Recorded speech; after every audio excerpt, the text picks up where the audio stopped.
বিমানবন্দরে ইমিগ্রেশন পুলিশের কাছে আটক হলেন সাবেক রাষ্ট্রপতি অ্যাডভোকেট আব্দুল হামিদ। রোববার দিবাগত রাত ১:৩০টায় সাবেক রাষ্ট্রপতি আব্দুল হামিদকে গ্রেপ্তার করেছে পুলিশ। এবার তরুণরা একটি ব্রেকিং নিউজ শোনার পরে আপনাদের চোখ কপালে উঠে যাবে। ওই বুড়া প্রেসিডেন্ট আব্দুল হামিদের রাতের গভীরে ডক্টর ইউনূস স্যারের কাছে এই কুলাঙ্গার আব্দুল হামিদের সঠিক বিচার। গত মধ্যরাত কেন প্রায় শেষ রাতে অনেক বড় একটা নাটকীয় ঘটনা আমরা ঘটতে দেখলাম শেষ পর্যন্ত। এটা একটা ম্যাজিক মোমেন্টের মতো। যাই হোক, অবশেষে আব্দুল হামিদ সেই চ্যালেঞ্জে কে জিতলো? সরকার জিতলো নাকি আব্দুল হামিদ? আপনারা জানেন যে আজকে আমাদের প্রধান উপদেষ্টা ডক্টর মোহাম্মদ ইউনূস তিনি যুক্তরাজ্য সফরে যাচ্ছেন। যাবার ঠিক আগ মুহূর্তেই বের হয়ে এসেছে চাঞ্চল্যকর কিছু তথ্য। অলরেডি বিষয়টার একটা সমাধান করা যায়, কিন্তু বাকিদের কি ব্যবস্থা হবে? তো মূল এজেন্ডাটা কি এই সফরে? আমরা দেখলাম যে এই সফরের মূল এজেন্ডা হিসেবে থাকছে বিরাট বড় ষড়যন্ত্র। তো ডক্টর মোহাম্মদ ইউনূস স্যারকে লন্ডনের রাস্তায় অপমান করবে, স্লোগান দিয়ে অপমান করবে, কিন্তু করতে পারবে কি? না, পারবে না। কে ঠেকায় দিবে জানেন? বিএনপি ঠেকায় দিবে। দেখেন, বিএনপি তাদেরকে ঠেকায় দিবে, উপযুক্ত জবাব দিয়ে দিবে আওয়ামী লীগকে লন্ডনে। আসসালামু আলাইকুম এভরিওয়ান, কি অবস্থা সবার? আশা করছি সবাই ভালো এবং সুস্থ আছেন। প্রতিদিনের মতো আবারও আরেকটি নতুন ভিডিওতে আপনাদের সবাইকে স্বাগতম। আপনারা ইতিমধ্যে কিছু অংশ বিশেষ এবং টাইটেল এবং থাম্বনেল থেকে বুঝতে পেরে গিয়েছেন ভিডিওটি কতটা গুরুত্বপূর্ণ হতে যাচ্ছে এবং রাজনৈতিক যে চলমান পরিস্থিতি তারাও ধারাবাহিকতা আজকে আমাদের এই ভিডিওটি। আপনারা ইতিমধ্যে ভিডিওটি কিছু অংশ বিশেষ এবং টাইটেল থাম্বনেল থেকে বুঝতে পেরে গিয়েছেন ভিডিওটা কতটা গুরুত্বপূর্ণ, এবং পরবর্তী সম্পূর্ণ ভিডিওটা দেখলে আপনারা বুঝতে পারবেন কতটা গুরুত্বপূর্ণ এবং তথ্যবহুল। সম্পূর্ণ ভিডিওটি শুরু করার পূর্বে আমি আপনাদেরকে জানিয়ে রাখতে চাই, যারা আমাদের এই চ্যানেলটিতে নতুন অবশ্যই সাবস্ক্রাইব করার পাশে থাকবেন, এবং যারা ইতিমধ্যে সাবস্ক্রাইব করে ফেলেছেন আপনাদেরকে অসংখ্য ধন্যবাদ। তবে চলুন আমরা মূল ভিডিওটি শুরু করি। প্রজেক্ট নিয়ে ইউরোপ বিজয় করতে যাচ্ছেন প্রফেসর ডক্টর মোহাম্মদ ইউনূস। যে সাহস বাংলাদেশের ইতিহাসে কেউ করেনি। অসম্ভবকে সম্ভব করার প্রজেক্ট নিয়ে যাচ্ছেন প্রফেসর ইউনূস। রাজনৈতিক অঙ্গনে বিশ্বব্যাপী নাড়াচাড়া শুরু হয়েছে। প্রফেসর ইউনূস লন্ডন যাবেন, প্রয়োজন আরো বিভিন্ন শহরে যাবেন ইউরোপের। আওয়ামী লীগের লোকজন সারা ইউরোপ থেকে আসছে। এখন আবার শেখ পরিবারের লোকজন ইউনূসের সাথে বৈঠক করার জন্য অনুরোধ করছে। শেখ রেহানা ইউনূসের সাথে বৈঠক করতে চায়, চিঠি দিয়েছে। তাহলে বুঝুন এই বৈঠক মানে এই যে ওরা বাঁচার জন্য, ওদের জীবন বাঁচানোর জন্য এখন ইউনূসের সাথে বৈঠক করতে চায়। শেখ রেহানা জীবন তামা থাকে ব্রিটেনে, ওইখানে এমপি, কিন্তু বাংলাদেশ থেকে টাকা নিয়ে এখন ওর রাজনীতি ওখানে শেষ হয়ে গেছে। মানে ইউনূস শুধু বাংলাদেশকে নিয়ন্ত্রণ করতে পারেন না, বাংলাদেশে থেকে ইউরোপে যারা আকাম করে তাদেরকেও নিয়ন্ত্রণ করতে পারেন, তাদেরকেও ধরেছেন।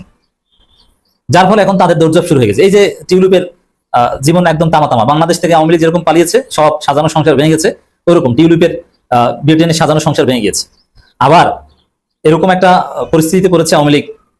ব্রিটিশ সরকারের মতো একটা উদার সরকারের কাছ থেকে তো পলিটিক্যাল অ্যাসাইলাম পাওয়ার কথা, কিন্তু শেখ হাসিনা অ্যাসাইলাম পাচ্ছেন না, কেউ পাচ্ছে না। এবার ইউনূসের প্রভাব কত দূর বুঝতে পারছেন? সেই ইউনূস পাচার হওয়া অর্থ ফেরত আনতে যাচ্ছেন।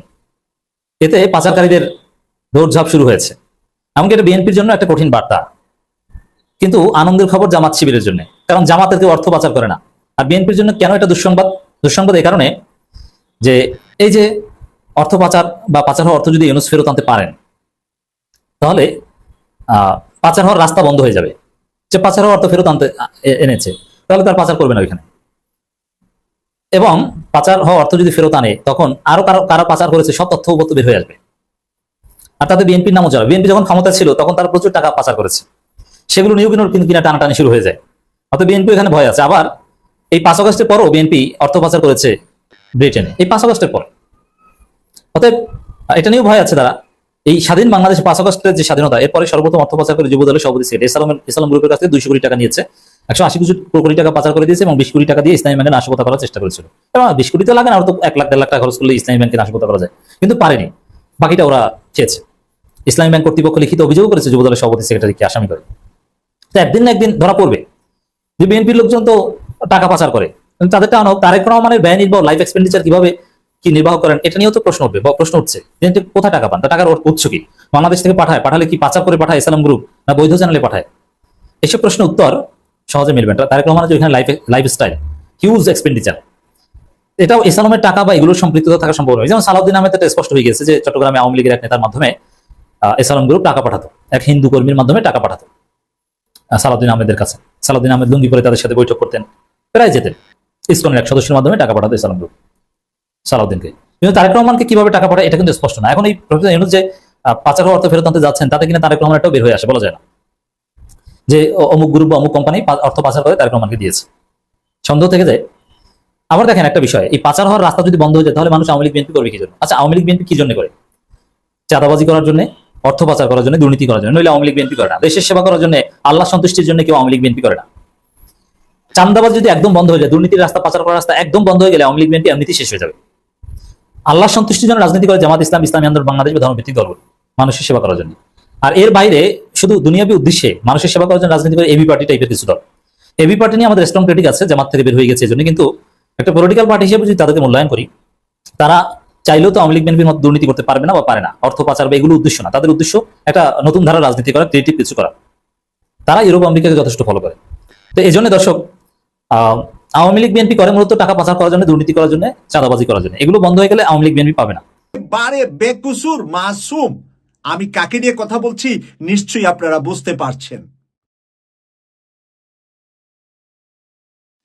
সত্যি যদি জানতে চান আমার সঙ্গে সাক্ষাৎ করুন ডক্টর মোহাম্মদ ইউনূসকে টিউলিপ সিদ্দিকী। এই হেডলাইনটা করেছে বাংলাদেশের ইত্তেফাক পত্রিকায়। সত্য জানার জন্য তার সাথে গিয়ে দেখা করতে হবে, চুরের সাথে আমার বসে বসে পরামর্শ করতে হবে। আসলে আপনি তো চুরি করেছিলেন, পেটের দায়ে কষ্টে আছেন, তাই চুরি করেছিলেন। এই চুরের সাথে বৈঠক করবে এখন ডক্টর মোহাম্মদ ইউনূস। এটা মামার বাড়ির আবদার পেয়ে গিয়েছে। বাংলাদেশের প্রধান উপদেষ্টার খাইয়া দেয়া কোনো কাজ নাই, আর কোনো কাজ ছাড়া উনি লন্ডন আসতেছে, 3 দিন থাকবে আর টিউলিপ সিদ্দিকীর সাথে বসে বসে কথা শুনবে। আমার মা, খালা, আমার বোন, আমার ভাই, আমার খালাতু ভাই, আমার খালাতু বোন, আমরা কোনো কিছু চুরি করি নাই, আমরা কিচ্ছু আনি নাই বাংলাদেশ থেকে, আমরা একেবারে মাসুম বাচ্চা, একেবারে মাসুম। তারা একেবারে বেকসুর ভালো মানুষ। এই ভালো মানুষগুলো এখন পাগল হয়ে গেছে ডক্টর মোহাম্মদ ইউনূসের সাথে বসার জন্য। প্রিয় দর্শক, এই ধরনের আবদার আবার নাকি সে সাদা পতাকা উত্তোলন করবে ডক্টর মোহাম্মদ ইউনূস আসলে। সাদা পতাকা শান্তির জন্য উত্তোলন করে যেখানে যুদ্ধ হয়। ডক্টর মোহাম্মদ ইউনূস কি লন্ডন আসছে ওর সাথে যুদ্ধ করতে, না ব্রিটিশ সরকারের সাথে যুদ্ধ করতে আসতেছে? ডক্টর মোহাম্মদ ইউনূস আসতেছে ব্রিটিশ রাজার আমন্ত্রণে। ব্রিটিশ রাজা এবার ওনাকে আমন্ত্রণ করেছে, রাজার অনুষ্ঠানে যুক্ত হতে উনি আসছেন, রাজার অ্যাওয়ার্ড নিতে উনি আসছেন। এখানে টিউলিপ সিদ্দিকীর সাথে বসে উনি কি শান্তির বার্তা দিবেন, আর কি শান্তির বার্তা টিউলিপ সিদ্দিকীর কাছ থেকে ডক্টর মোহাম্মদ ইউনূসের শুনতে হবে। আজে বাজে সময় নষ্ট করা ছাড়া তো আর কোনো কাজ হবে বলে আমি মনে করি না। ডক্টর মোহাম্মদ ইউনূস স্যার এত বড় বোকা হয় নাই যে টিউলিপের সাথে বসে উনার ইমেজ, উনার পার্সোনালিটি, উনার মর্যাদা নষ্ট করবেন। আমি বিশ্বাস করি না যে টিউলিপের সাথে উনি বসবেন। এখানে যা লিখেছে পত্রিকায় আমি একটু তুলে ধরছি আপনাদের সামনে। আমি কোনো ভুল করিনি এবং আমার লুকানোর কিছু নেই। যদি সত্য জানতে চান আমার সাথে সাক্ষাৎ করুন, আসুন কথা বলি। মনে হচ্ছে যে তার সমবয়সের, তার একেবারে মানে নিকটতম একজন মানুষ, ওনার সাথে বসে আসেন কথা বলি, আসেন আমার সাথে বসেন। আর খায়া দেয়া কাজ নাই ডক্টর মোহাম্মদ ইউনূসের।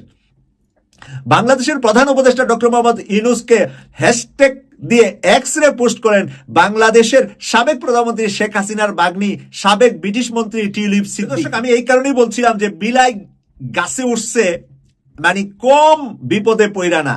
আপনারা ইতিমধ্যে সম্পূর্ণ ভিডিওটি দেখতে পেরে গিয়েছেন, তো অবশ্যই আমাদেরকে জানাবেন যে ভিডিওটা কতটা গুরুত্বপূর্ণ ছিল এবং কতটা তথ্যবহুল ছিল। আমাদেরকে অবশ্যই জানাবেন এবং এতক্ষণ পর্যন্ত আমাদের সাথে থাকার জন্য অসংখ্য ধন্যবাদ। তো আজকের মতো এখানে শেষ করছি। সবাই ভালো থাকবেন, সুস্থ থাকবেন। আল্লাহ হাফেজ।